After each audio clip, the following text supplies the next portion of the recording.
This is a Ferrari 308 GTB, and as you can probably tell from the condition the paint job's in, it's very, very old, this Matchbox car. It's probably about 35 years old, but if you ask me today what a proper sports car should look like, I would instantly say 308 GTI. Wait a minute, what GTI? Today's episode is not about Ferrari 308, but about Peugeot 308 GTI. 35 years after Ferrari 308, turbocharged hot hatches offer better performance with half the cylinders.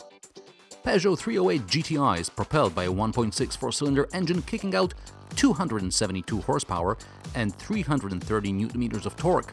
These are crazy numbers for a front-wheel drive car.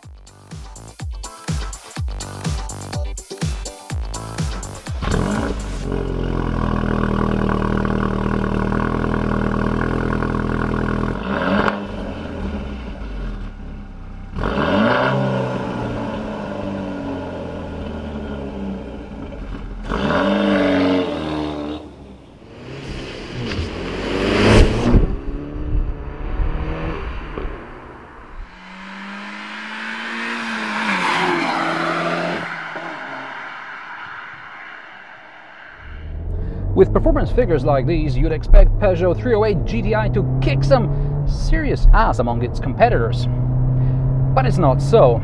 On the one hand, you have the trio Golf GTIs, a regular Golf GTI, GTI Performance and GTI Club Sport. They may be marginally slower in 0 to 100 km/h sprint, but they have greater torque.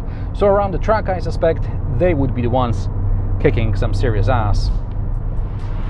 But then there's the new Honda Civic Type R, which is faster and has even more torque. As I'm filming this, I've only tested a 300 horsepower Golf R, which is even faster, but not so bonkers in everyday use like Peugeot 308 GTI.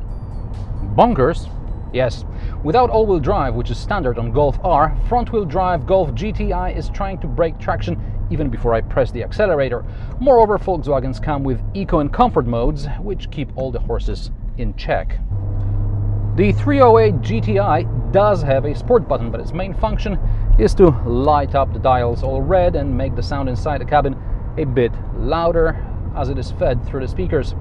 Difference in throttle response is marginal. Peugeot 308 GTI is a car to go fast in. Shifts are short, so around the city the Lion is always ready to pounce. When overtaking, better watch the revs because the third gear ends tad too early, and the rev counter goes anti-clockwise, making it difficult to realize when you're about to hit the limiter.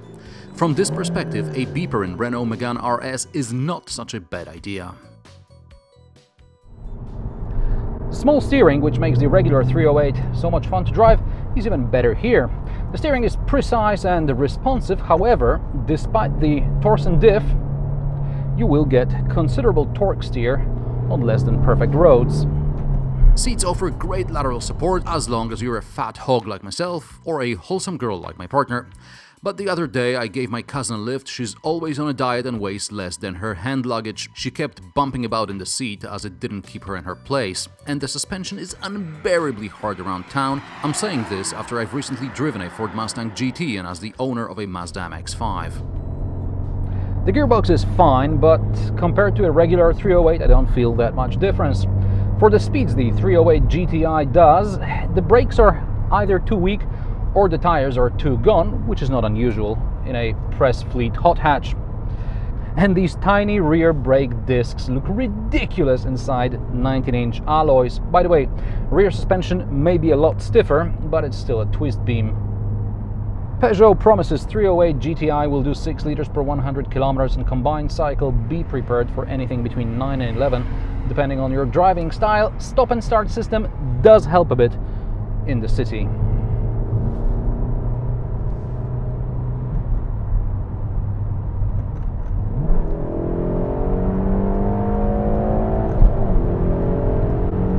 Peugeot 308 GTI is a strange blend of breathtaking performance with cost cutting, which is not necessarily reflected in the price.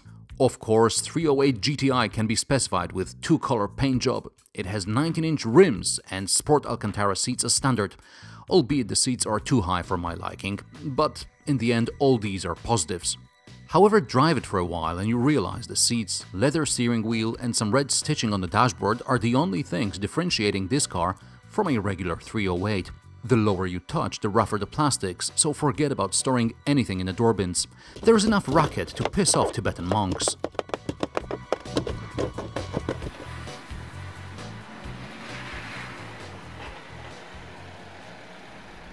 And then there's this last-minute body kit down here and down the side. Take these off and you won't be able to tell a GTI from a regular 308. The only real difference is the diffuser in the back with a double exhaust. In the boot there are no shopping bag hooks, so it's best you buy one of those elastic nets to secure whatever you're going to put inside. With this much speed and stiff suspension, everything is going to fly about. Rear legroom is also far from best in class.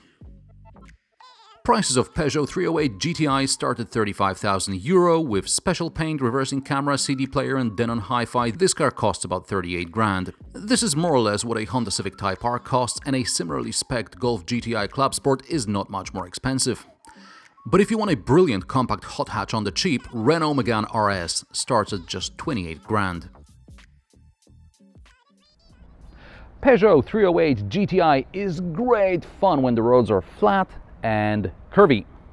But for an everyday hot hatch for the city, in my opinion, it blows big time.